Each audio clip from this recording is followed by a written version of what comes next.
একটা সিরিজ চিন্তা করেছি যে আমাদের যে 19 ব্যাচের ট্রান্সপোর্টেশনের থিসিসের যে কাজগুলো হয়েছে সেরকম থিসিসের কাজ থেকে যেগুলো থেকে পেপার হয়েছে বা পেপার পাবলিশের ইচ্ছা আছে সেগুলো নিয়ে একটা আইডিয়া দেওয়ার জন্য অ্যান্ড এটা নিয়ে ইচ্ছা আছে রেগুলারলি কিছু ভিডিও আপলোড করা।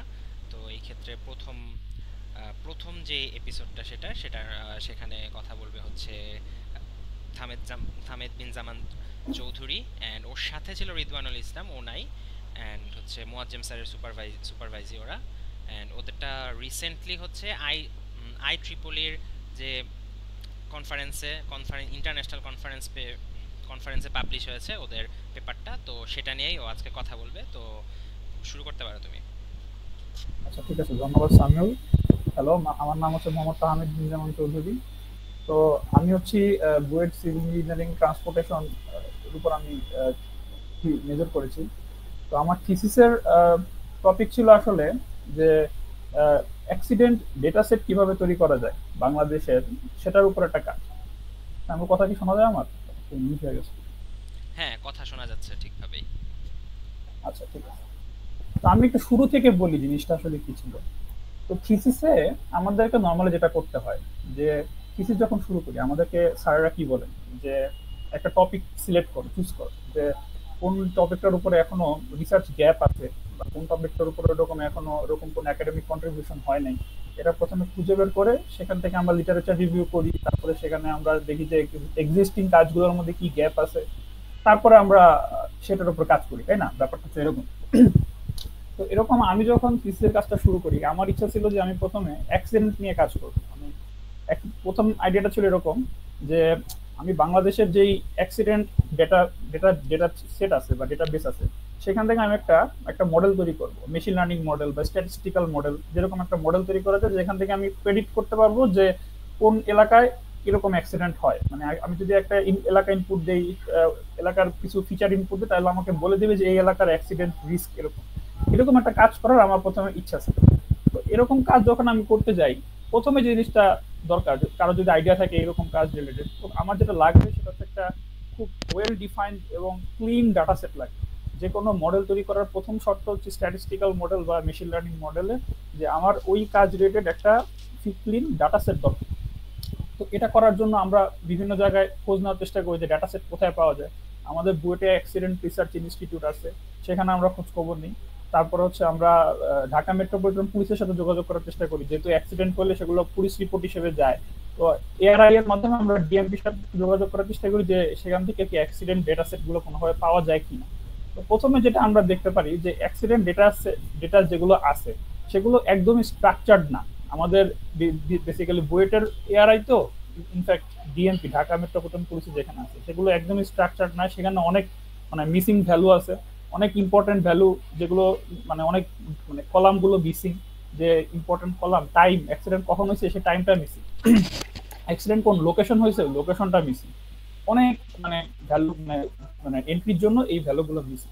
তো এত মিসিং ভ্যালু দিয়ে কিন্তু আসলে মানে ওরকম রিলায়েবল এমএল মডেল তৈরি করা যায় না। মানে মডেলের অ্যাকুরেসি খুবই বাজে আসবে। তাও আমরা মানে চেষ্টা করি যে এখান থেকে অ্যাকুরেসি মানে এখান থেকে কোনো মডেল তৈরি করা যায় কি।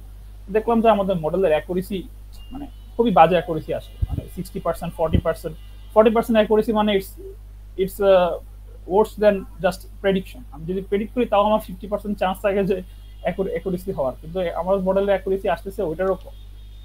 এখান থেকে আমাদের একটা ডিসিশন আমরা আসি যে আমাদের কাছে যদি ক্লিন এবং স্ট্রাকচার ডেটা সেট না থাকে তাহলে কিন্তু আমরা আসলে কাজ করতে পারবো না। তো এখান থেকে যেটা আমরা তারপরে করার চেষ্টা করি যে আচ্ছা আমাদের কাছে যেহেতু ডিএমপি বা এআরআই অ্যাক্সিডেন্ট রিসার্চ ইনস্টিটিউটের ডাটা সেট গুলো মানে ইনঅ্যাডিকুয়েট, আমরা চেষ্টা করি ইন্টারন্যাশনাল কোনো সোর্স থেকে ডাটা কালেক্ট করা যায়। তো সেখানে আমরা দেখলাম যে ইন্টারন্যাশনাল মানে এরকম সোর্স তো এরকম কোনো ডাটা নাই। ইনফ্যাক্ট আমরা ওয়ার্ল্ড ব্যাংক একটা রিপোর্ট পাইলাম, রিপোর্টের মধ্যে জিনিসটা লেখা যে the current system of recording, analyzing, and reporting crashes in Bangladesh is cumbersome, error-prone, time-consuming, and is unsuitable for analysis and benchmarking. Crash data is characterized by irregular and unreliable year-on-year changes, indicating incompleteness and lack of consistent processing. এটা হচ্ছে world ব্যাংকের রিপোর্টের একটা মানে paragraph, আমি just বহু তুলে দিলাম এখানে কোনো কিছু চেঞ্জ না করে।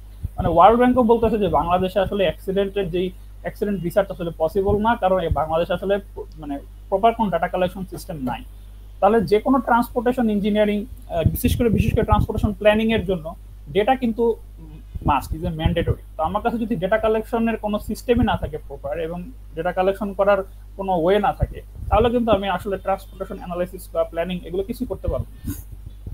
এখান থেকে আমি আমি চিন্তা করলাম, আমার কিন্তু তখন টার্গেটটা ছিল যে ওই prediction, accident prediction zone wise, যে আমি কোনো জোনের অ্যাক্সিডেন্ট রিস্কটা প্রেডিক্ট করি। ওটা তখন আমার মেন টার্গেট ছিল যখন আমরা থিসিসটা শুরু করি। তো এখান থেকে আমি চিন্তা করলাম যে আচ্ছা ঠিক আছে, আমাদের যেহেতু মানে এআরআই এর ডাটা কিংবা পুলিশের ডাটা কিংবা ওয়ার্ল্ড ব্যাংক বা ইন্টারন্যাশনাল কোনো ডাটা নাই, আমরা নিজেরা ডাটা কালেক্ট করার চেষ্টা করি। ডাটা কালেকশনও কিন্তু মানে থিসিসের একটা কন্ট্রিবিউশন। মানে আমরা যদি কোনো ডাটা কালেক্ট করি, ডাটা সেট তৈরি করি, সেটাও একটা থিসিস হিসেবে মানে থিসিস হিসেবে পরিগণিত হয়, এরকম আর কি ব্যাপারটা। তো এখান থেকে যেটা আমি চিন্তা করলাম যে নিউজ পেপার যেটা আছে, নিউজ পেপারে কিন্তু আমাদের যে ডেইলি অ্যাক্সিডেন্ট গুলো হয়, অ্যাক্সিডেন্টের নিউজগুলো কিন্তু প্রতিদিন আসে অলমোস্ট। প্রথম আলো, তারপর ডেইলি স্টার, পপুলার যে নিউজ পেপার গুলো আছে, সেখানে মানে বড় বড় যে অ্যাক্সিডেন্ট গুলো হয় সেগুলো আসে। তারপরে আবার আমাদের প্রত্যেক এলাকার কিছু রিজিওনাল নিউজ পেপার থাকে। ওই নিউজ পেপার গুলোতেও কিন্তু কি আসে, মানে ওই রিজিওনের যে ছোটখাটো অ্যাক্সিডেন্ট গুলো হয় সেই ডাটাগুলো কিন্তু সেখানে আসে, রিজিওনাল নিউজ পেপার গুলো। নিউজ পেপার গুলো কিন্তু অ্যাক্সিডেন্ট এর ডাটা কালেক্ট করার একটা খুব ভালো সোর্স। এখন আমি যদি কোনোভাবে নিউজ পেপার থেকে ডাটা কালেক্ট করতে পারি, আমার তাহলে প্ল্যানটা ছিল এরকম যে আমি নিজে ম্যানুয়ালি নিউজ পেপার পড়ে পড়ে তারপরে ডাটা সেট তৈরি করার চেষ্টা করবো লাস্ট 5-10 বছরের, এরকম কোনো কিছু যদি করা সম্ভব হয়। তো এটা তখন আমি একটু চিন্তা করলাম যে দেখলাম যে এটা আসলে ম্যানুয়ালি করা ক্লোজ টু ইম্পসিবল, কারণ আসলে 5-10 বছরের নিউজ পেপার গুলো আমাকে বসে বসে পড়তে হবে। নিউজ পেপার কিন্তু মিনিমাম মানে 100-র উপরে। এত নিউজ পেপার পড়ে পড়ে 5-10 বছরের অ্যাক্সিডেন্ট ডেটা হবে ম্যানুয়ালি তৈরি করা ইম্পসিবল, ঠিক আছে। তো এখান থেকে যেটা চিন্তা করলাম যে আচ্ছা এখানে এটা যদি ম্যানুয়ালি এটা যদি মানে পড়া ইম্পসিবল হয়, এখান থেকে তাহলে আমরা কি কোনোভাবে এটা অটোমেট করতে পারিনি, ঠিক আছে, মানে কোনোভাবে জিনিসটা কোনো প্রোগ্রাম বা স্ক্রিপ্টের মাধ্যমে এই নিউজ পেপার কালেকশনটাকে অটোমেট করা যায় নাকি। তো এখান থেকে আমি জিনিসটা দেখলাম যে প্রত্যেক নিউজ পেপারের একটা করে কি থাকে, ওদের অনলাইন অনলাইন ওয়েবসাইট থাকে, মানে ওই নিউজ পেপারটার একটা অনলাইন এডিশন থাকে। তো আমি যদি কোনো পাইথন স্ক্রিপ্ট বা কোনো স্ক্রিপ্টের মাধ্যমে অনলাইন থেকে নিউজগুলো কালেক্ট করার কোনো সিস্টেম তৈরি করতে পারি, তাহলে কিন্তু আমার ওই কাজটা কমে যায়, মানে ওই লেবার কাজটা কমে যায়, যে আমার প্রত্যেকটা নিউজ পেপার কালেক্ট করে আমার ম্যানুয়ালি পড়া, এই কাজটুকু, এই ইফোর্টটা কমে যায়।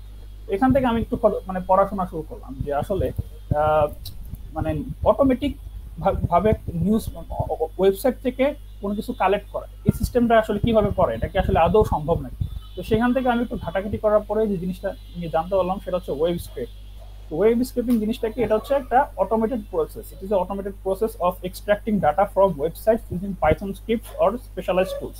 মানে আমি একটা পাইথন স্ক্রিপ্টের মাধ্যমে একটা ব্রাউজারকে কন্ট্রোল করবো, একটা কোড লিখবো আমি পাইথনে, এবং সেই কোডের মধ্যে আমি কিছু স্পেসিফিক ইনস্ট্রাকশনস দিব। সেই ইনস্ট্রাকশনস থেকে কি হবে, একটা ব্রাউজার মানে ওয়েব ক্রোম ব্রাউজার বা যে কোনো একটা ব্রাউজার, সেটা আমি কন্ট্রোল করতে পারবো কোডের মাধ্যমে। এটা কি বলে ওয়েব স্ক্রিপ্টিং। সেই মানে সেখান থেকে আমি ওই ওয়েবসাইট থেকে বিভিন্ন ডেটা আমার যেটা দরকার সেটা আমি কালেক্ট করবো। তো এটা করার জন্য আমি দেখলাম যে বিভিন্ন পাইথনের এক্সিস্টিং মানে মডিউল আছে, যেমন বিউটিফুল সুপ, তারপরে হচ্ছে সেলেনিয়াম, স্ক্রেপি আরেকটা আছে। আমি আমার এই কাজটার জন্য বিউটিফুল সুপ এবং সেলেনিয়াম এই দুটো আমি একটু অনলাইনে দেখা করে বুঝলাম যে এই দুইটাই হচ্ছে রাইট টুল এই কাজটা করার জন্য, যে আমি যে অটোমেটিক ভাবে নিউজ ডাটা কালেক্ট করতে, আর্টিকেল কালেক্ট করতে চাইতেছি, সেটার জন্য এই দুটো হচ্ছে রাইট। তো আমি বিউটিফুল সুপ এবং সেলেনিয়াম নিয়ে একটু মানে ঘাটাঘাটি শুরু করলাম। এগুলো সবই আসলে রিসোর্স ইউটিউবে আছে, জাস্ট আমাকে একটু মানে শিখা লাগছে জিনিসগুলো আসলে কিভাবে কাজ করে। তো সেটা করার পর আমি ট্রায়াল ভাবে যেটা করলাম, যে প্রথম আলোর যেই ওয়েবসাইটটা সেটা আমি স্ক্রেপ করার চেষ্টা করলাম কোডের মাধ্যমে, যে এখানে একটা কোড লিখবো আমি সেলেনিয়াম দিয়ে, তারপর সেখান থেকে আমরা প্রথম আলোর যে ওয়েবসাইট আছে, একটু পজ করতে পারবা ইয়া, হ্যাঁ পজ করছি, আমার কল আসছে, আমি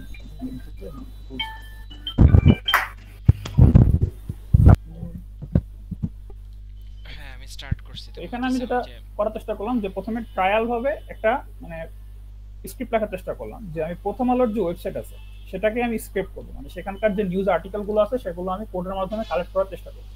তো সেটা দেখলাম যে আমি যে মানে খুব বেশি মানে কঠিন কিছু না, জিনিসটা আসলে খুব স্ট্রেট ফরওয়ার্ড। মানে আমাকে জাস্ট কিছু কনসেপ্ট জানতে হয়, যেমন প্রত্যেকটা ওয়েবসাইটেরই এইচটিএমএল কোড আছে, একটা এইচটিএমএল কোডের মধ্যে প্রত্যেকটা এলিমেন্টের আবার কিছু মানে ইউনিক আইডেন্টিফিকেশন একটা নাম্বার আছে। যেমন আমি যদি একটা ছোট এক্সাম্পল দেখাই খুব কুইকলি এখানে, যেমন আমি যদি কোনো একটা ওয়েবসাইটে এখন যাই, প্রথম আলোর ওয়েবসাইটে ধরো যাক আমি গেলাম, এখানে দেখা যাচ্ছে যে বিভিন্ন মানে এখানে মানে বিভিন্ন নিউজের হেডিং আছে। নিউজের হেডিং এর উপর আমি যদি একটু মাউসটা ঘুরাই তাহলে এটা আমার লিঙ্কটা দেখাইতেছে। আর এখানে একটা তারিখ দেওয়া আছে যেটা কবে নিউজ। তো আমি যদি এখন মনে ধরা যাক এই যে হেডিংটার উপর রাইট ক্লিক করি, ইন্সপেক্টে ক্লিক করি, তাহলে এখানে আমাকে হেডিং এর এইচটিএমএল যেই মানে পার্টটুকু আছে, এই হেডিং এর যে এইচটিএমএল পার্ট সেটা আমাকে দেখাইতেছে। তো এই হেডিং এর জন্য এই এইচটিএমএল পার্টটুকু হচ্ছে এটা মানে ইউনিক আইডেন্টিফিকেশন নাম্বার। আমি যদি এভাবে একটা মানে কোড লিখি যে এই টাইটেল মানে এই টাইটেলের যেই ইয়েগুলো আছে মানে ক্লাসগুলো আছে সেগুলো আমার কোড কালেক্ট করবে, তাহলে যেটা করবে আমার কোড অটোমেটিক সবগুলো মানে হেডিং কালেক্ট করবে। সিমিলারলি এখানে যেই তারিখটা আছে মানে লিঙ্কটা আছে, লিঙ্কটা কালেক্ট করারও একটা কোড লেখা যায়। এভাবে কি করা যায় যে মানে সবগুলো এলিমেন্ট ইউনিকলি আইডেন্টিফাই করে সেগুলো কালেক্ট করা যায়। এটা হচ্ছে মানে ওয়েব স্ক্রিপিং এর মাধ্যমে পসিবল। আচ্ছা, তো এটা গেল ফার্স্ট মানে প্রবলেমের সলিউশন বের হলো যে অটোমেটিক ভাবে আমি নিউজ কালেক্ট করতে পারবো, ঠিক আছে। কিন্তু সমস্যা হচ্ছে যেগুলো তো আমাকে এখনো করতে হচ্ছে। আমি দেখলাম যে একটা প্রথম আলোর একটা নিউজ কালেক্ট করার পরে এখানে অলমোস্ট মানে এক বছরই অলমোস্ট মানে কয়েক হাজার নিউজ রিপোর্ট মানে অ্যাক্সিডেন্ট, এখানে কিছু অ্যাক্সিডেন্টের নিউজ আছে, আবার কিছু অ্যাক্সিডেন্ট নন ছাড়াও নিউজ আছে, ঠিক আছে। তো সেখানে এত নিউজ তো আমি নিজে নিজে আলাদা আলাদা করে পড়ে সেগুলো মানে আমি ক্লাসিফাই করতে পারবো না, কিংবা সেগুলো থেকে আমি ডাটা সেট তৈরি করতে পারবো। হয়তো ম্যানুয়ালি যদি আমি কয়েকজনকে একসাথে নিয়ে কাজ করি তাহলে এটা পসিবল, এভাবে আমি চিন্তা করছিলাম। কিন্তু আমার কাছে সলিউশনটা খুব ভালো সলিউশন মনে হয় নাই আসলে। তো এখান থেকে আমি আরেকটু চিন্তা ভাবনা করলাম যে আচ্ছা ঠিক আছে, আমি যেহেতু নিউজ কালেকশনটা অটোমেট করতে পারছি, এখন এই ডাটা সেট তৈরি করাটাও কি কোনোভাবে অটোমেট করা পসিবল নাই? এখন যেটা আমি খেয়াল করলাম যে এই কাজটা কিন্তু এখন পসিবল, আগে হয়তো পসিবল ছিল না কিন্তু এখন পসিবল। যেমন আমি যখন কাজটা করতে গেলাম তখন আমি দেখলাম যে আমি যদি কোনো নিউজের আর্টিকেল সেটাকে যদি আমি চ্যাট জিপিটিকে দিই, চ্যাট জিপিটিকে দেওয়ার পর আমি যদি ওকে জিজ্ঞেস করি যে এই এখানে একটা অ্যাক্সিডেন্টের নিউজ আছে, এই অ্যাক্সিডেন্ট নিউজের মধ্যে আমাকে তুমি এই ইনফরমেশন গুলো দাও যে অ্যাক্সিডেন্টটা কখন হয়েছে, তারপরে কয়জন অ্যাক্সিডেন্টে মারা গেছে, কয়জন ইনজুর্ড, কোন লোকেশন অ্যাক্সিডেন্ট হয়েছে, এগুলো যদি আমি নিউজ আর্টিকেল ওকে আপলোড করে জিজ্ঞেস করি তাহলে ও কিন্তু আমাকে সুন্দর মতো একটা স্ট্রাকচার্ড অ্যান্সার দেয় যে নিউজ আর্টিকেলটা পড়ে এই অ্যান্সারগুলো দিতে পারি, কোশ্চেনগুলোর অ্যান্সার।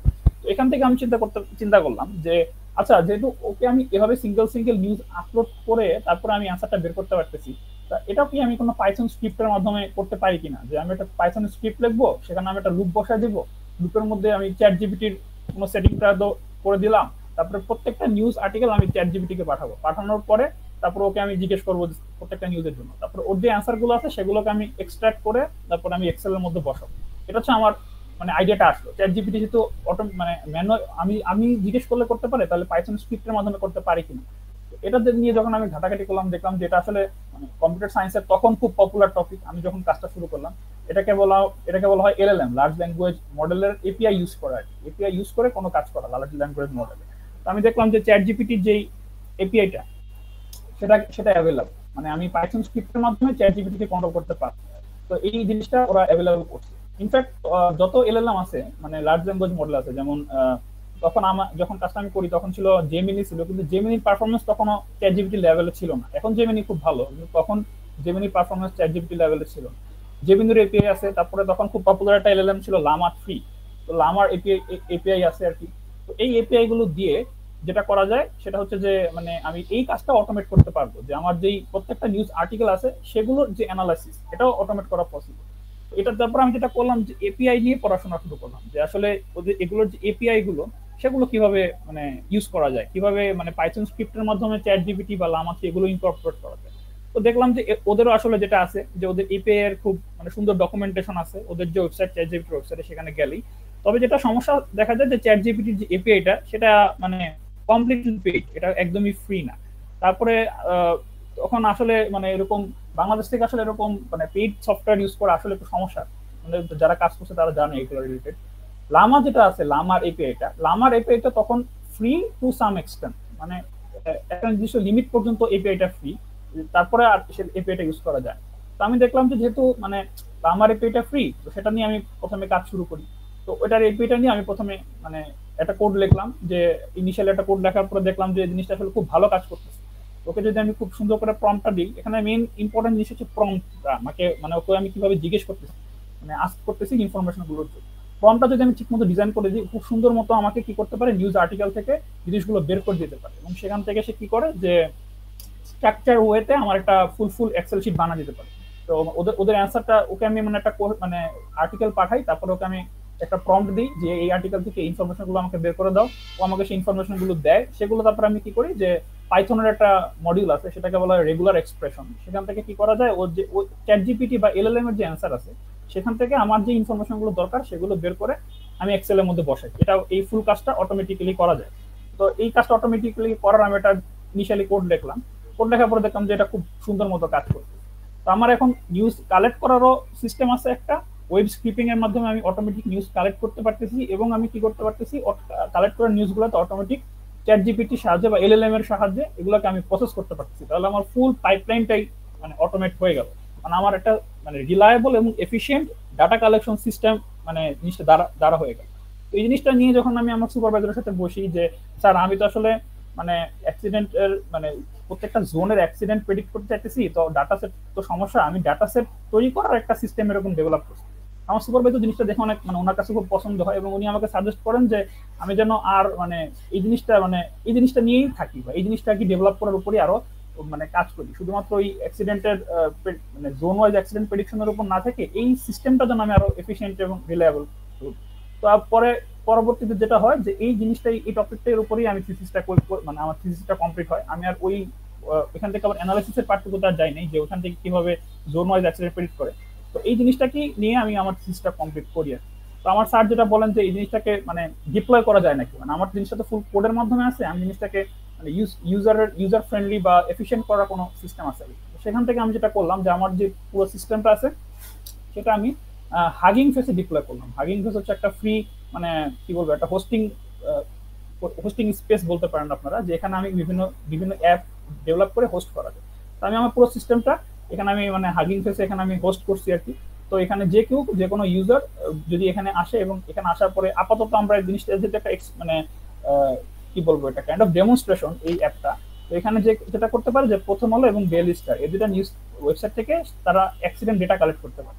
তো এখান থেকে যদি আমি মানে ধরা যাক ডেইলি স্টার সিলেক্ট করি, তারপরে আমি এখানে আমি দুইটা মানে এলএলএম এর অপশন রাখছি, জিপিটি 4 এবং লামা 3। জিপিটি 4টা অবশ্যই যেহেতু পেইড, এটা কারেন্টলি এখন অ্যাভেলেবল নাই আমাদের কাছে, কারণ এপি এটা খুব কস্টলি আসলে। লামা 3টা যেহেতু ফ্রি, এটা আমরা অ্যাভেলেবল রাখছি। তো কেউ যদি এখানে কি করে যে নিউজ পেপার সিলেক্ট করার পরে তারপরে যে এলএলএম সিলেক্ট করে, তারপর হচ্ছে যেটা করে যে একটা একটা নাম্বার এন্ট্রি করে, ধরো যাক 4 5 10, এখানে আমি 4 এন্ট্রি করছি। তারপর যে জেনারেল ডাটা সেটে ক্লিক করে ব্যাকগ্রাউন্ডে যেটা হয় যে এই আমাদের যেই মানে সিস্টেমটা বা অ্যাপটা এটা যেটা করে যে প্রথমত ওয়েবসাইটে যায়, একটু আগে আমি যে ওয়েবসাইটে গেলাম দেখালাম, এই ওয়েবসাইটে সে প্রথমে যায়। যাওয়ার পরে সেটা করে যে আমি এখানে যেহেতু 4 ইনপুট দিছি, ও যেটা করবে যে প্রথম যে 4টা অ্যাক্সিডেন্ট নিউজ আছে সেটা সে প্রথম 4টা নিউজ আছে সেগুলো কালেক্ট করার চেষ্টা করবে। অ্যাক্সিডেন্ট নিউজ যে কোনো প্রথম 4টা জাস্ট যেমন 1 2 3 4 এই 4টা নিউজ সে কালেক্ট করার চেষ্টা করবে, এবং কালেক্ট করে সে একটা এক্সেল শিট বানানোর চেষ্টা করবে আর কি, যেখান থেকে ইনফরমেশন গুলো এক্সট্রাক্ট করে তারপরে সে এক্সেলে বসানোর চেষ্টা করবে। তো মানে প্রত্যেকটা নিউজ সে পড়বে, প্রথমে পড়ার পরে দেখবে কি সেটা কি অ্যাক্সিডেন্ট রিলেটেড নাকি অ্যাক্সিডেন্ট রিলেটেড না। যদি অ্যাক্সিডেন্ট রিলেটেড হয় সেটা রাখবে, যদি না হয় তাহলে ফেলে দিবে। যদি অ্যাক্সিডেন্ট রিলেটেড হয় তারপর যেটা করবে সেখান থেকে সে একটা করে ইনফরমেশন স্টার্ট করবে যে কখন অ্যাক্সিডেন্ট হয়েছে, কয়জন মারা গেছে, কয়জন ইনজুর্ড, তারপর হচ্ছে অ্যাক্সিডেন্ট লোকেশনটা কোথায়, তারপরে সেখানে কি কোনো পেডেস্ট্রিয়ান ইনভলভ ছিল নাকি, এই ইনফরমেশন গুলো সে কালেক্ট করে তারপরে এক্সেলে বসাবে। যে আমি কথা বলতে বলতে আমার এখানে হয়ে গেছে, যেমন এখানে দেখা যেতেছে যে প্রথম 4টার মধ্যে দুইটা হচ্ছে অ্যাক্সিডেন্ট রিলেটেড। এখানে যেটা বলছি যে মাদার ডটার 4 এবং কিলড অন রোড এখানে দেখা যাচ্ছে। আমি এখানে ডেইলি স্টার সিলেক্ট করছি, এখানে প্রথম আলোতে দেয় না, সে ডেইলি স্টারে গেছে। তো ডেইলি স্টারের যে নিউজগুলো আছে অ্যাক্সিডেন্ট, সেখান থেকে প্রথম 4টার মধ্যে দুইটা হচ্ছে অ্যাক্সিডেন্ট রিলেটেড, সেগুলো সে বের করছে। তো সেখান থেকে সে বাকি ইনফরমেশনগুলো বের করছে, যেমন publish date, accident time, kill injured, location, road characteristic, pedestrian involve, vehicles involve, কোন কোন ভেহিকল মানে ইনভলভ ছিল, এটা সে বের করছে একদম দ্যাটেস্ট যে অ্যাক্সিডেন্ট গুলো আছে। এভাবে আমার পুরো সিস্টেমটা আসলে এভাবে মানে কাজ করে এবং অ্যাক্সিডেন্ট ডেটা কালেক্ট করে। তো এখান থেকেই পরবর্তীতে আমার মানে এই টপিকের উপরে পরে আমি থিসিসটা কমপ্লিট করি আর কি। তো দ্যাটস ইট। মানে আমার কাজটা হচ্ছে থিসিসের কাজটা অ্যাটলিস্ট আমি মোটামুটি কনসাইজ ওয়েতে একটু প্রেডিক্ট করার চেষ্টা করলাম। আমি খুব বেশি টেকনিক্যাল ডিটেলসে যাইনি, একটা ওভারঅল ওভারভিউ দেওয়ার চেষ্টা করলাম। তো সামিউল। আচ্ছা, তাহলে তোমার মানে বুঝছি, তোমার কথা পুরোটাই শুনলাম। আমি শুরু থেকেই আসি, মানে তোমার আচ্ছা স্লাইডে মনে হয় স্লাইডের ফার্স্ট স্লাইডে রাখো, ওখান থেকে কথা শুরু করি। আচ্ছা আচ্ছা হ্যাঁ, আসলে টেকনিক্যাল অত ডিটেলস। আচ্ছা, এই যে ওই জায়গাটা একটু মিনিমাইজ করো। আচ্ছা অবশ্যই। আচ্ছা, শুরুতে যেটা বলতেছিলে ক্লিন ডাটা সেটের দরকার, মানে কতটুকু দরকার, সেটা আমি যখন থিসিস করছি আমার থিসিসটা সেটা মানে সেটাও pedestrian crash pattern identification related. তো সেই ক্ষেত্রে যেটা হয়েছে যে এখন যে আমার ক্র্যাশের নিউজগুলো লাগবে, আমার হচ্ছে নিউজ সোর্সটা নিয়ে প্রবলেম, যেটা যেটা বললা যে আমি অ্যাক্সিডেন্ট রিসার্চ আচ্ছা। ইনস্টিটিউট ওখান থেকেই নিছি ডাটা। তো ওখানে যখন নিছি তখন ওখান থেকে বলছে যে আমাকে যে ডাটা দিতেছে সেটাও হইতেছে বেশ আগের ছিল 2020, তারপরে ডাটাগুলো ওরা দিতে পারে নাই, কারণ এক্স্যাক্টলি, এক্স্যাক্টলি। ওদের যেই সিস্টেমটা আছে সেই সিস্টেমটা থেকে যে এক্সেল ফাইলে কনভার্ট করা সেটা অনেক টাইম কনজিউম একটা প্রসেস। তো হ্যাঁ। এরপরে যারা অনেক পরে ডাটা নিছে তারাও 2023 পর্যন্ত নিতে পারছে, তার মানে আমরা 2024-এ এসেও লাইক লাস্টের 2024-এর কোনো ডাটা নাই, বা অনেক ডাটা আসলে ঠিকমতো পাওয়া যায় না। তারপরে যেটা প্রবলেম হয় সেটা হচ্ছে যে খুব ইম্পর্টেন্ট ইম্পর্টেন্ট ইনফরমেশন মিসিং। তো সেরকম অনেক কিছু বাদ দেওয়া লাগছে, রাইট। লাইক লোকেশন নাই। কজ এটা আসলে একটা বড় প্রবলেম, যেটা আমাদের মানে আমার সুপারভাইজার শামসুল হক স্যার বেশ কয়েকদিনই বলতেন যে এই যে ডাটা কালেকশন সিস্টেমটা যদি একটা সেন্ট্রালাইজড করা যেত এন্ড মানুষ যদি ইজিলি সেটা অ্যাক্সেস করতে পারতো, তাহলে কিন্তু আসলে অনেক ভালো রিসার্চ করা যেত। যেটা বলতেছিলা ওই যে ওয়ার্ল্ড ব্যাংকের যে কথাটা, যে আমাদের এইখানে একদম অফিসিয়াল ডাটা সেট, পুলিশ থেকে যে ডাটা সেট নিতেছি, এআরআই থেকে যে ডাটা সেট নিতেছি, এর চেয়ে অথেন্টিক তো আর সোর্স নাই। সেই ডাটা সেটগুলোকেও আসলে ইন্টারন্যাশনালি রিকগনাইজ করা নিয়ে প্রবলেম। বা যেরকম কেউ যদি এখন একটা Q1 জার্নাল পাবলিশ করতে যায় একদম সোললি এই ডাটা সেটগুলো দিয়ে, সেই ক্ষেত্রে কিন্তু ডাটা সেট নিয়ে প্রশ্ন আসবে যে তুমি যে একটা এখানে অ্যালগরিদম দাঁড়া করালে সেই ডাটা সেটের উপরে, বা তুমি যে মেশিন লার্নিং ইউজ করলা, ডাটার মধ্যেই তো সমস্যা আছে। তো তোমার রাইট, এই এক্স্যাক্টলি। তোমার এই থিসিসের কাজটা এর জন্যই আসলে খুব ভালো লাগছে, কারণ হইতেছে যে জিনিসটা হইতেছে একটা খুব কোর একটা প্রবলেমের একটা সলিউশন দেখাইছো। অ্যান্ড এই জিনিসটা কিন্তু সাইটেশনও বেশি পাবে আমার মনে হয়, কারণ হইতেছে যে মানুষের এই ক্র্যাশ রিলেটেড রিসার্চ করতে গেলে এখন তোমারটা যারা জানবে তারা এখন এখানে যদি তোমারটা ইউজ করে তখন সেটার সাইটেশনটা বেশি হবে। এই কাজটার এই সাইটেশনের দিক থেকে চিন্তা করলেও বেশ সুবিধার। আরেকটা যেটা বলতেছিলাম যে 40%-এর কম অ্যাকুরেসি আসলে সেই মডেলের আসলে কাজ নাই, এটা ভাবতেছিলাম মনে হয় আমাদের লাস্ট লেভেল 4 টার্ম টুর ক্লাসে এরকম মাসুর স্যার বলতেছিলেন যে এই মডেলের অ্যাকুরেসি ভ্যালিডেশন এগুলোর জন্য আসলে খুব ইম্পর্টেন্ট ডাটাটা। আচ্ছা, রাইট।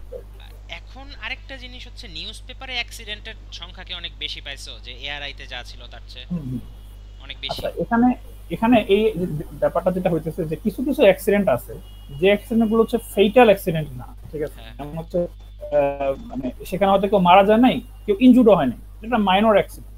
কিন্তু সেটা অনেক সময় হয় যে অনেক সময় হয় কি যেটা পুলিশে আসে, পুলিশের কাছে আসে, কিন্তু নিউজ পেপারে সেই খবরটা আসে না, কি বলে মানে সেই নিউজটা আসে না, ব্যাপারটা হচ্ছে এরকম। আবার আমি এরকমও দেখছি যে কিছু কিছু নিউজ যেটা নিউজ পেপারে আসছে ফর সাম রিজন, কিন্তু সেটা পুলিশের এখানে আসে নাই ফর সাম রিজন, আমি দেখছি, ঠিক আছে? অথবা হয়তো পুলিশের নিউজে ওই ডাটা সেটে আছে, কিন্তু ওইখানে যে বললাম ওখানে অনেক মিসিং ভ্যালু আছে, আমি হয়তো বুঝতে পারিনি যে এই অ্যাক্সিডেন্টটা এই মানে রিলেটেড, মানে এই নিউজ পেপারের এই নিউজটার সাথে রিলেটেড, মানে কোরিলেশন করাটাও খুব ডিফিকাল্ট। ব্যাপারটা হচ্ছে এরকম যে যেহেতু ডাটা নাই, অনেক কলাম মিসিং, যেটা বললাম তুমি, সেই কারণে আসলে বোঝা যায় না। তো আমার কাছে যেটা মনে হচ্ছে নিউজ পেপারে একটা কিছুটা হলেও একটু আন্ডার রিপোর্টিং বায়াস আছে, যে এটাকে বলা হয় news paper under reporting bias. কিন্তু অ্যাটলিস্ট আমার কাছে যেই মানে যে ডেটাগুলো আছে নিউজ পেপার থেকে, সেগুলো হচ্ছে ফুললি ক্লিন, মানে সেখানে কোনো কলাম মিসিং কিছু নাই, মানে প্রত্যেকটা ডাটা আমার কাছে আছে, এবং প্রত্যেকটা অ্যাক্সিডেন্টের নিউজের সোর্স নিয়ে আমি একদম 100% শিওর। ব্যাপারটা হচ্ছে এরকম। তো এখানে যেটা করা যেতে পারতো যে পুলিশের যে নিউজটা আছে, মানে পুলিশের যে নিউজ ডাটাবেস আছে এবং নিউজ পেপার আছে, দুইটা যদি কোনোভাবে কোঅর্ডিনেট করা যায় তাহলে সবচেয়ে কমপ্লিট একটা সলিউশন আমরা পেতে পারতাম। যে নিউজ পেপার এবং পুলিশ দুইটাই আমরা অটোমেট করলাম এলএলএম এর সাহায্যে। পুলিশের যে রিপোর্টগুলো আছে, পুলিশ একটা ফর্ম ফিল আপ করে অ্যাক্সিডেন্ট করলে, ওই ফর্মটাও যদি আমরা অটোমেট করতে পারতাম, প্লাস হচ্ছে নিউজ পেপার নিউজটা অটোমেট করতে পারতাম, যেটা মার্চ করতে পারতাম, তাহলে আমরা বেস্ট রেজাল্টটা পাইতাম। এটা হচ্ছে আমার মানে ফাইন্ডিং, আমি যে কাজটা করতে গেলাম সেখান থেকে। হ্যাঁ বুঝছি। এন্ড এটার পরেও মানে যেটা বললা সেটা তো লাইক অনেক আরেকটু অনেক টাইম লাগবে এটা যদি হয়, মানে এটা ফাইন্ডিং ভালো হবে। তারপরেও এখানে একটা জিনিস বাদ থাকবে, সেটা হইতেছে যেটা হইতেছে কোনোভাবেই কোনো রিপোর্টে আসতেছে না, ওটা আসলে থেকে যায়, ওটা আসলে সব জায়গায় থাকবে, লাইক সবকিছু তো রিপোর্টে এক্স্যাক্টলি। আসে না। আর এখানে আরেকটা জিনিস হচ্ছে যে তোমার থিসিসে যেটা ছিল যে একদম ম্যানুয়াল একটা কাজ এআই কে দিয়ে করানো, যেটা আসলে এআই এর মেইন ইউজ হওয়ার কথা, যে ক্রিয়েটিভ কাজ মানুষ করবে, ম্যানুয়াল কাজগুলো যাতে এআই করে ফেলতে পারে। কারণ ম্যানুয়াল কাজটা এআই করলে আমার হচ্ছে যে তখন আমি নিজের মতো ক্রিয়েটিভ কাজগুলো করার টাইম পাবো। যেরকম অ্যানালাইসিসের কাজগুলো এখন নিজের করা লাগবে, কিন্তু ডাটা কালেকশনের কাজে যদি আসলে অনেক সময় চলে যায় তাহলে এটা তো আসলে কাইন্ড অফ একটা টাইম ওয়েস্ট, কারণ যদি ডাটাটা সাজানোই থাকে তাহলে আমার ডাটা কালেকশন নিয়ে সময় লাগবে না। এক্স্যাক্টলি, ইনফ্যাক্ট এআরআই এবং পুলিশ কিন্তু যেই মানে আমাদেরকে নিউজগুলো সহজে দিতে চায় না, মানে নিউজ বলতেছি আমি, মানে আমাদেরকে ডেটা সেটগুলো সহজে দিতে চায় না, এর কারণ হচ্ছে ডেটা সেটগুলো ওদেরকে প্রথমে তৈরি করতে হয়, এবং ওদের যে ডাটা এন্ট্রি অপারেটর আছে তারা ম্যানুয়ালি এগুলো নিউজগুলো পড়ে পড়ে ডাটাগুলো এন্ট্রি করে। এটা কিন্তু খুবই টাইম কনজিউমিং একটা ব্যাপার, এবং এখানে অনেক হিউম্যান রিসোর্স আমি কারণটা বলবো ওয়েস্ট হয়, কারণ এটা আসলে হিউম্যান রিসোর্সের বেস্ট ইউটিলাইজেশন না, যে আমি বসে বসে ডাটা সেট তৈরি করলাম নিউজ অ্যাক্সিডেন্ট করে। তো এটাও মানে আমার কাজের একটা মানে সলিউশন, যে আমরা এখানে হিউম্যান রিসোর্স এবং টাইম এবং মানি সবই সেভ করতে, ব্যাপারটা সেরকম। হ্যাঁ, মানে কিছু ক্ষেত্রে আছে যে ক্ষেত্রে ডাটা এন্ট্রির জন্য আসলে মানুষ লাগবে।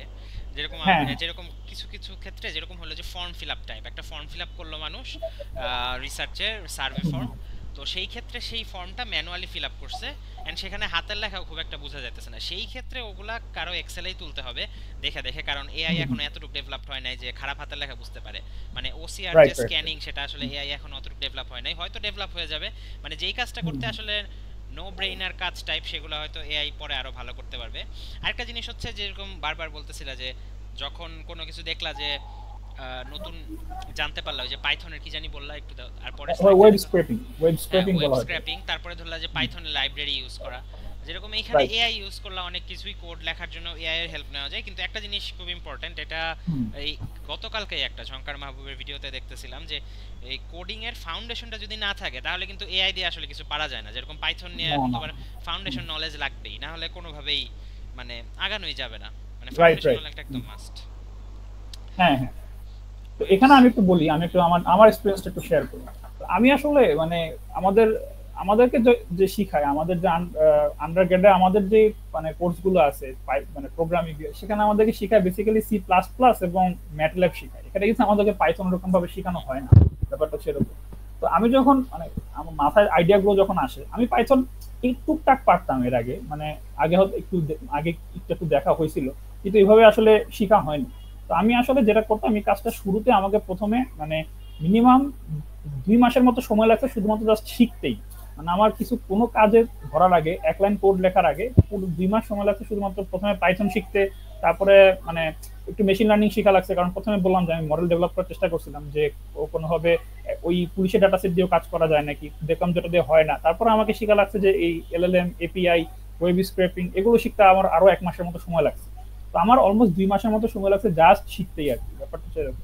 ব্যাপারটা হচ্ছে যে কেউ যদি নিজেকে মানে আপডেট না করে কোড প্রোগ্রামিং এর ব্যাপারে, বা বেসিক অ্যালগোরিদম ডিজাইন এগুলোর ব্যাপারে যদি মানে আইডিয়া না থাকে, তাহলে কিন্তু এই কাজগুলো করা খুব ডিফিকাল্ট। কারণ চ্যাট জিপিটিকে আমি একটা প্রম্পট দিলে হয়তো কোড লিখে দেয়, কিন্তু সেই কোডটা রান করতে গেলে বোঝা যায় যে আসলে আমি যেটা চাচ্ছি কোডটা সেটা কিন্তু সেটা করতেছে না।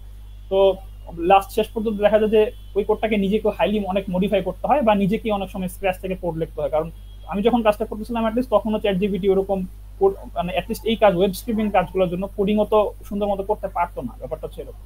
এখানে তুমি যে কথা বলছো সেটা খুব ইম্পর্টেন্ট, মানে প্রোগ্রামিং এর ফাউন্ডেশন এবং বেসিক ডেটা স্ট্রাকচার অ্যালগরিদম এগুলো অবশ্যই শেখা লাগে। এগুলো মানে না শিখলে আসলে এই কাজগুলো করা পসিবল না।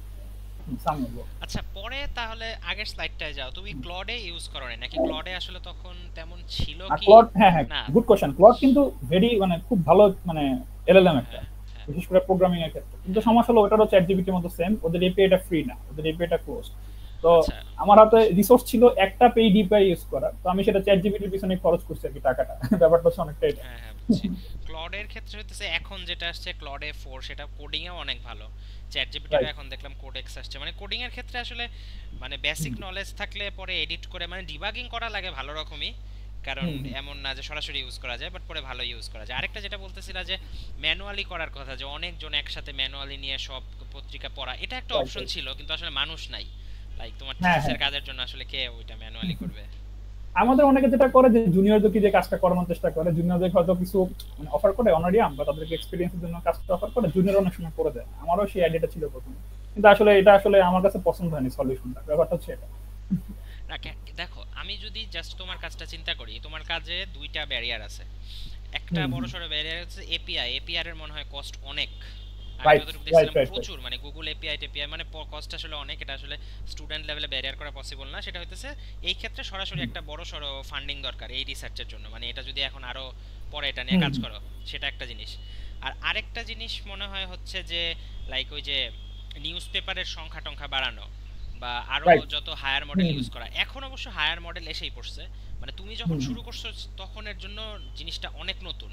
মানে এই যে রাইট, হাগিং রাইট। ফেজের ইউজ, এই হাগিং ফেজ তো এখন লাইক এআই রিলেটেড যখন ভিডিওগুলো দেখি সবগুলাই যখন নতুন আসে তখন তো ওইখানে ইউজ করার অপশন থাকে, কিন্তু তখন রাইট। তো ওটা অনেক আগের কথা। লাইক কখন শুরু করছি আমরা, 2023 এর নভেম্বরে। হ্যাঁ, হ্যাঁ, তখন ওই সময় শুরু করছি আমরা। ক্লডে 24 এর মনে দিকে কাজটা শুরু করছিলাম। হ্যাঁ ক্লডে মনে হয় তখন জাস্ট স্টার্টও হয় নাই নাকি খেয়াল নাই। হুম, লাইক হুম, চ্যাট জিপিটিও তখন অনেক হুম। ব্যাকডেটেড অবস্থা। হ্যাঁ, আরেক তুমি যে কথা বলছো এটা ঠিক আছে যে বেসিক্যালি ২ টা ব্যারিয়ার আছে এখানে। সেটা হচ্ছে যে ১ম এ আমি আমার পুরো সিস্টেমটাই এখন যেটা আছে, আমি বেসিক্যালি বলব ক্রিটিসিজম কাইন্ড অফ। আমি একটু বলি যে আমার কাজে কিছু লিমিটেশন আছে অবশ্যই। যে প্রত্যেকটা রিসার্চেরই কিন্তু কিছু লিমিটেশন থাকে। যে আমার এটারও কিছু মানে তুমি যে কথা বলছো এটা হচ্ছে একটা লিমিটেশন যে আমার এই পুরো সিস্টেমটাই আসলে মানে থার্ড পার্টি এপিআই এর উপর ডিপেন্ডেন্ট। যে আমার পুরো সিস্টেমটাই চ্যাট জিপিটির উপর ডিপেন্ডেন্ট কিংবা লামা 3 এর উপর ডিপেন্ডেন্ট। ওদের যে সার্ভিস গুলো আছে সেগুলোর উপর ফুললি ডিপেন্ডেন্ট। ওদের সার্ভিস ডাউন হয়ে গেলে কিন্তু আমার সিস্টেমটা কাইন্ড অফ ডাউন। ব্যাপারটা হচ্ছে এরকম। এটা হচ্ছে আমি মানে আমি রিসিভ করছি যখন আমি কাজটা যখন আমি পাবলিশ করার চেষ্টা করছি।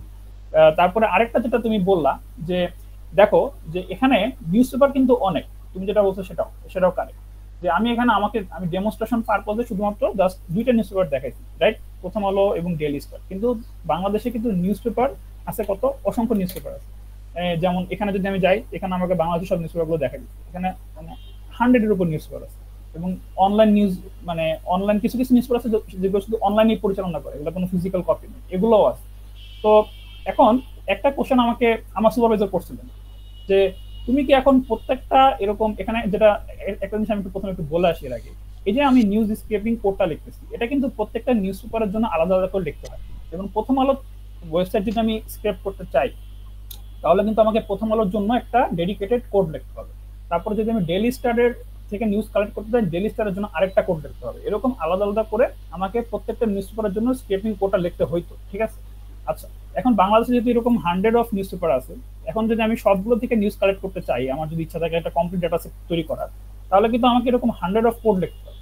তো আমার সুপারভাইজার যেটা আমাকে বোঝানোর চেষ্টা করছেন যে আচ্ছা তুমি হয়তো ডাটা মানে news news paper manually entry করার যে কাজটা সেটা হয়তো অটোমেট করতে পারছো, কিন্তু তুমি তো এখন ডাটা এন্ট্রি অপারেটরের রোল সরাই ফেলে একটা সফটওয়্যার ইঞ্জিনিয়ারের রোল ইন্ট্রোডিউস করছো তোমার কাজের মধ্যে। কারণ এখানে প্রত্যেকটা নিউজ পেপারের জন্য কোড লিখতে কিন্তু আমার সফটওয়্যার ইঞ্জিনিয়ারিং এর নলেজ দরকার। এবং এখন আমার ডাটা এন্ট্রি অপারেটর লাগতেছে না, কিন্তু আমার লাগতেছে একজন সফটওয়্যার ইঞ্জিনিয়ার কাজটা করার জন্য। এটা হচ্ছে আমার কাজটার একটা কাইন্ড অফ একটা মানে লিমিটেশন আমি তখন রিসিভ করছিলাম যে আমার এই কোডটা ম্যানুয়ালি লিখতে হইতেছে। তো এখান থেকে পরবর্তীতে যেটা করছিলাম আমরা যে আমাদের থিসিসটাকে আমরা আমাদের যে থিসিসটা মানে কাজটা সেটা আরো ডেভেলপ করার চেষ্টা করলাম। যেটা করার চেষ্টা করলাম আমরা এমন একটা সিস্টেম তৈরি করার চেষ্টা করলাম যেটা হচ্ছে অটোমেটিক্যালি কি করতে পারে, এই স্ক্রেপিং কোডটা লিখতে পারে। মানে এআই এলএলএম এর সাহায্যে যেটা করবে, আমি এলএলএম কে একটা নিউজ পেপারের এইচটিএমএল কোড দিব, ঠিক আছে, এবং প্রম্পট দিব যে এটা হচ্ছে একটা নিউজ পেপার এইচটিএমএল কোড এবং এই কোডের মধ্যে এই জিনিসগুলো নিয়ে আমি ইন্টারেস্টেড, তুমি এই জিনিসগুলো বের করা একটা আমাকে মানে স্ক্রেপিং কোড লিখে দাও, ঠিক আছে? মানে ব্যাপারটা হচ্ছে এরকম যে এখন এখন এলএলএম এর সাহায্যে আমি কোড জেনারেট করব প্রত্যেকটা নিউজ পেপারের যে স্ক্রেপিং কোড, যে কোডটা আমি ম্যানুয়ালি লিখতাম। তাহলে যেটা করা যাবে যে এই কোডিং এর কাজটাও অটোমেট হয়ে যাবে। এবং এই কাজটার জন্য মেইনলি যেটা লাগে খুব মেটিকুলাসলি ডিজাইন একটা প্রম্পট লাগে। প্রম্পটটা খুব ভালো মতো কেয়ারফুলি ডিজাইন করতে হয় যে ওকে আমি এক্স্যাক্টলি কি স্ক্রিপ্ট করতে বলতেছি, কোন টেকনিক ইউজ করে স্ক্রিপ্ট করতে বলতেছি, সেগুলো করার জন্য একটু ভালো আন্ডারস্ট্যান্ডিং লাগে যে এইচটিএমএল এর কোন পার্টে আসলে কি হয়। তো সেটার সাহায্যে আমরা যেটা করছিলাম পরবর্তীতে আমরা অটোমেটিকলি স্ক্রেপিং কোড ডেভেলপ করার একটা মানে সিস্টেম তৈরি করছিলাম আমাদের সিস্টেমের মধ্যে। এটা এখন আমরা মানে আন্ডার ডেভেলপমেন্ট বলতে পারি, ডেভেলপমেন্ট হয়ে গেছে, এটা আসলে একটু পলিশিং এর ব্যাপার আছে। আমাদের সিস্টেমটা কাজ করে শুধুমাত্র এখানে মানে মানে কিছু ফাইন টিউনিং করলে আমাদের সিস্টেমটা এটাও আমরা ইনশাল্লাহ সামনে ভবিষ্যতে এটার সাথে এই মানে অ্যাপটার সাথে ইন্টিগ্রেট করবো। তখন যেটা হবে যে এখানে শুধুমাত্র দুইটা থাকবে না, ইউজার তার ইচ্ছা মতো নিউজ পেপার মানে এন্ট্রি করতে পারবে, ইচ্ছা মতো নিউজ পেপার থেকে ডাটা কালেক্ট করতে পারবে। এটা হচ্ছে আমাদের যে কাজটা আমরা সামনে আরো ডেভেলপ করছি আর কি। হ্যাঁ বুঝছি, এটা খুব ইন্টারেস্টিং লাগলো, কারণ এটা হচ্ছে তোমার এই কাহিনীটা এরকম হয়ে গেছে যে হুম, যখন অটোমেশন এসে পড়লো ইন্ডাস্ট্রিতে, তখন হচ্ছে হুম, অনেক মানুষের চাকরি চলে যেতে থাকলো, কিন্তু দেখা গেল যে যে নতুন মেশিনগুলো আসছে সেগুলো রিপেয়ার করার জন্য আবার মানুষ লাগতেছে, মানে শেষ পর্যন্ত মানুষ রাইট, বাদ রাইট। দিয়ে আবার মানুষই হুম, হইতেছে। এন্ড তোমাদের এটাই হইতেছিল, আচ্ছা মানুষ বাদ দিল, ডাটা এন্ট্রি হুম, করার জন্য মানুষ লাগবে না, এখন যে সফটওয়্যার ইঞ্জিনিয়ার লাগবে, তো শেষ পর্যন্ত মানুষই রাইট, লাগতেছে। রাইট। মানে শেষ পর্যন্ত হুম, পুরো কাজটা আসলে অটোমেশন করার জন্যই, মেইন হুম, পারপোজটাই এটা, যে অটোমেশন করা। আর এই যে থিসিসে নর্মালি ডাটা কালেকশন জিনিসটা থাকে হচ্ছে থিসিসের একদম শুরুর দিকে, লাইক টপিক ঠিক করার রাইট, পরে রাইট। সেকেন্ড হুম, কাজে আমাদের থাকে ডাটা কালেকশন করা। কারণ কি করি, ইন্ট্রোডাকশন, লিটারেচার রিভিউ, মেথোডোলজি, হুম, ডাটা কালেকশন অ্যানালাইসিস হুম, এরকম হুম, থাকে। সো তোমার এখানে হইতেছে ডাটা কালেকশনটাই একদম থিসিসের এন্ড। এটাও একটা ইন্টারেস্টিং জিনিস, কারণ এটার হইতেছে রাইট। হুম, এই জিনিসটার উপরে বেস করে পরে আরো অনেক কাজ হবে, মানে এই থিসিসটাকে, এই পেপারটাকে সরাসরি মানুষ ইউজ করতে পারবে পরে, হুম, যেটা হইতেছে এটার মেইন পারপাস। আর প্রম্পট ইঞ্জিনিয়ারিং এর কথা যেটা বলতেছিলাম, আমার কাছে মনে হয়েছে যে এই হুম, জিনিসটা অনেক ইম্পর্টেন্ট তোমাদের এই পেপারের জন্য। এন্ড এটা আসলে এখন মানে যে হুম, হুম, ডেইলি লাইফে সবকিছুর জন্য ইম্পর্টেন্ট হয়ে গেছে, যে মানে বেসিক প্রম্পট ইঞ্জিনিয়ারিং এর বদলে যখন লাইক আমরা আসলে আরো হায়ার লেভেল বা চেইন অফ কমান্ড এরকম কয়েকটা একটার পর একটা প্রম্পট দিয়ে দিয়ে বুঝাই বা অনেক ডিটেলসে প্রম্পট দেই, তখন যে আসলে রাইট, রেসপন্সটা রাইট। কতটুকু ভালো আসে সেটা হুম, আসলে হুম, কোডিং এর ক্ষেত্রেও আসলে অনেক ইম্পর্টেন্ট। দেখা যায় যে আমি এরকম ক্লডেতে হয়েছে জাস্ট একটা জেনারেল দিয়ে দিলাম, দেখা গেল অনেক বড় কোড জেনারেট করছে যেটা আসলে দরকার নাই। বাট ওটাকে যদি হুম, বুঝাই হুম। দিই যে হ্যাঁ কোডটা এরকম হবে, আমার রান করতে কম্পিটিশন পাওয়ারটা এত হবে, তারপরে হচ্ছে অ্যারাউন্ড কোডের এত এরকম লাইন লাইন হবে, তখন দেখা যায় যে রেসপন্সটা অনেক ভালো আসে। Right, right. প্রম্পট ইঞ্জিনিয়ারিং আমি বলবো যে আমার এই কাজটা মানে একদম হার্ড। হার্ড হচ্ছে প্রম্পট ইঞ্জিনিয়ারিং। তুমি যে কথাটা বলছো ওটা 100% কারেক্ট। ইনফ্যাক্ট আমি যদি একটু মানে দেখানোর চেষ্টা করি যে এখানে প্রম্পট ইঞ্জিনিয়ারিংটা আসলে আমাদের কোন লেভেলে ডিজাইন করা লাগছে, এটা কিন্তু আমাকে অনেক ট্রায়াল এন্ড এরর দিয়ে আমাকে ঠিক করা লাগছে যে আসলে আমার মানে প্রম্পটটা আসলে কিরকম হবে আর কি। যে আমার যে কাজটা করবো এখানে আসলে মানে ওকে ওকে যে বোঝানোর যে ব্যাপারটা আসলে মানে কোত্থেকে কি করতে হবে, খুব ডিটেইল প্রম্পট দিয়ে আসলে বোঝানো লাগে যে প্রম্পট, মানে কি মানে কোথায় কি করা লাগে। বুঝছি, প্রম্পট যেমন এখান থেকে ইঞ্জিনিয়ারিং নিয়ে আমি কিন্তু যদি একটু এখন দেখাই। লাইক দেখছি ভালো কোর্স টোর্স আছে অনলাইনে অনেক প্রম্পট হুম, নিয়ে, চ্যাটজিপিটির ওয়েবসাইটেও প্রম্পট ইঞ্জিনিয়ারিং শেখা যায়, কোর্সেরায় কোর্স আছে, মানে খুব ইম্পর্টেন্ট। হ্যাঁ, হ্যাঁ। যেমন এখানে আমি একটা ছোট দেখা জিনিস একটু ডেমনস্ট্রেট দেখাই। এই পুরোটা হচ্ছে একটা প্রম্পট। এখানে হুম, এখান থেকে শুরু করে এই পর্যন্ত একটা প্রম্পট। প্রম্পট। এখানে আমি আমার HTML কোডটা দিচ্ছি। এখানে আমি ওকে খুব স্ট্রাকচারড ওয়েতে মানে মানে ওকে গাইড করতে হইতেছে যে এই যে এখান থেকে টাইটেল কালেক্ট করবে, হাইপারলিংকটা কালেক্ট করতে হবে তোমাকে, নিউজটাকে তুমি ক্যাটাগরাইজ করবে এভাবে। তারপরে তুমি হচ্ছে আউটপুটটাকে কিভাবে দেখাবা সেটা ওকে বলে দিতে হয় যে কিভাবে আউটপুটটা দিতে হয়, যে এইভাবে তুমি আউটপুটটা দিবে যেন আমি ওখান থেকে পরে এক্সট্রাক্ট করতে পারি। তারপর যেটা করতে এক্সাম্পল দিতে হয় যে এটা যদি আমার ইনপুট হয় এটা হবে আমার এটা হবে তোমার আউটপুট। এটাকে বলা হয় ফিউ শর্ট এক্সাম্পল আর কি, ফিউ শর্ট প্রম্পট এটাকে হ্যাঁ, বলা হয়। ফিউশন তো এখান প্রম্পট। থেকে তারপরে ওর আউটপুটটা ভালো পাওয়া যায়। তো এই জিনিসগুলো আসলে একজনকে জানতে হবে যদি সে LLM নিয়ে কাজ করতে চায়। প্রম্পট ইঞ্জিনিয়ারিং, API এই জিনিসগুলো না জানলে আসলে কাজগুলো করা যাবে, এবং প্রোগ্রামিং এর ফাউন্ডেশন এবং বেসিক জানা লাগবে। এটাই আর কি ব্যাপার।